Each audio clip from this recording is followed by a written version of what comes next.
Okay, yeah, okay. I'm Jake Phillips, I'm Hannah's friend. I'm Cameron, Hannah's friend. I'm Haley Bennett, Hannah's friend. I'm Mike, Hannah's friend.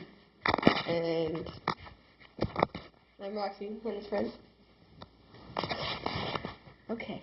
Hey guys, I am here to talk to you today about the history of rodeo and how rodeo began.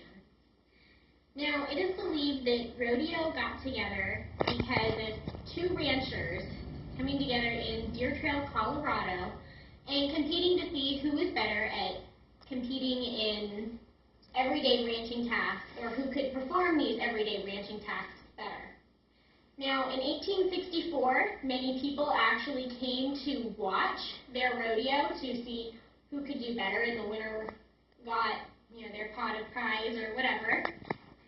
And since 1864, though, rodeo has definitely changed. We no longer have the same two rodeo events over and over, and a lot of those changes have actually been for the better. We have more events that actually include women nowadays, which is good for us, and then we actually even have more and more women competing in bull riding and saddle bronc riding and bareback and all of those things. Rodeo is a lot like other sports. You have your horses and, things like that, which is actually our teammate, as opposed to actually having other people on your team. In rodeo, we have a lot of Christian values, and we're very family-oriented. And my family has actually been competing in rodeo for 6 generations. And I am obviously a 6th-generation cowgirl. My grandfather, his favorite rodeo event was actually the calf hide racing. And calf hide racing is where you have 4 people, 2 people on one team, and each team has 1 horse. One person rides the horse, and they tie a calf hide to the back of a horse. One person has to ride on the back of the calf hide, and you run around in a circle.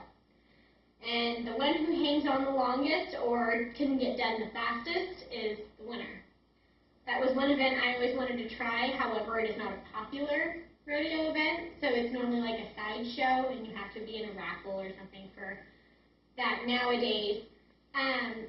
Also, rodeo, we kind of have our undefined rule where you have to help the person you're competing with. Even if you're both competing for the same money, it's better for you to help your traveling companions and to help them push along and do better. It's really, we strive for working hard and for our camaraderie and helping out all of our teammates and all of our events that we have to do.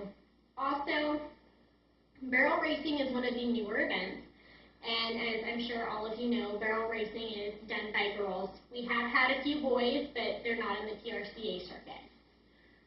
Barrel racing is one of the newer events where the girl runs in and she has to run a cloverleaf pattern. Now, the cloverleaf pattern is just 3 barrels set up. You have 1 turn to the right and 2 to the left, or vice versa.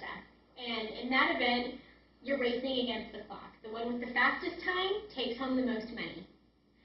The other events, such as saddle bronc, bull riding, and bronc riding, bareback, are just the 8 seconds, the traditional 8 seconds. The one who holds on for 8 seconds, you get a score, and that one works the same way. The one with the highest score takes home the most money. Roping events actually go back to when cattlemen and ranchers had to doctor their calves. They actually had to go out and rope a calf before they could give it its shots or its medicine or whatever it needed. They had to go out, and it was a team effort to do it. Now, roping events, for team roping, one person has to go out. You have your header and your heeler, and the header comes out of the left box, and they go out and they rope either the horns or a half head. And as you rope that and you go off to the left, you have to pull your steer, and the heeler will come in and basically do what its title says and rope the heels. When the timer stops, the one with the fastest time takes home the prize. Calf tying is the same thing, only the difference is when the rancher was out by himself. You have to go out, rope your calf, get off, tie him so that he's not kicking at you while you're trying to castrate or do whatever you need to do Another rodeo event is steer wrestling. And steer wrestling is an event where you have one man who gets in the box and he comes out of the box and ropes he doesn't rope, he comes out of the box and he has to jump off of a running horse and grab a hold of the steer and pull him down. When the steer has all four legs on one side and is laying flat on the ground, the timer goes off.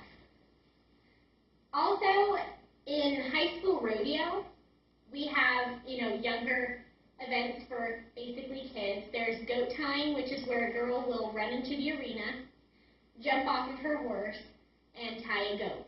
And normally the goat is actually tied to a stake at the center of the arena, so that way it's not running around or, making it difficult. And I don't know what to use. And another event that is in high school rodeo is pole bending. It's one of the more popular events with the girls. It is an event with 6 poles, and the girl will run down the arena and instantly start weaving those poles. She will run down, start weaving them, turn around, weave them back up, come back out. And a fast time for that, which is actually fairly average but fast, would be 21 seconds. I have, however, witnessed a girl do it in 19 seconds, and I have not seen it since. The last event that I would like to get into is actually girls breakaway, and it's one of the newer ones. It's a roping version of calf tying. However, when the girl runs in breakaway, she backs into the box, she runs out, she ropes her calf, and when she ropes her calf, she doesn't have to dismount and tie it, her rope just breaks off.